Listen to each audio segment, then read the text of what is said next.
Busy ka ba? Or nagpapanggap ka lang na busy? Ilang beses mo na bang sinabi na ang dami mong ginagawa? Pero kapag chinek mo yung screen time mo, mas marami ka pang time sa scrolling, sa social media, kesa sa pagbibuild ng negosyo mo. Hindi ka naman pagod.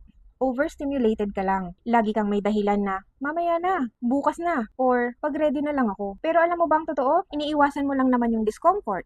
Yung pagme-message, yung possible na rejection, yung feeling na baka ma-ignored ka. Kaya naman ang ginagawa mo, pinapalitan mo ng busy work. Kunwari, editing, panonood ng mga trainings na hindi mo naman ina-apply. Pag-aayos ng profile mo ng paulit-ulit. Pero alam mo ba, wala namang income sa preparation kung walang execution. At alam na alam natin na walang growth pagdating sa comfort zone. Kung gusto mo talagang magtagumpay, kailangan mong tanggapin na part ng process ang rejection at yung mga awkward moment. Hindi ka gagalaw kung lagi kang nag-aantay na maging ready. Kasi, spoiler alert kapatid, wala talagang ganun. So, kung ikaw to, follow mo ako. Share ko sa'yo yung mga natutunan ko pagdating dito sa networking. Mga real and practical steps para makafocus ka rin at gumalaw ng tama. Miss Jessa here. See you on our next vlog.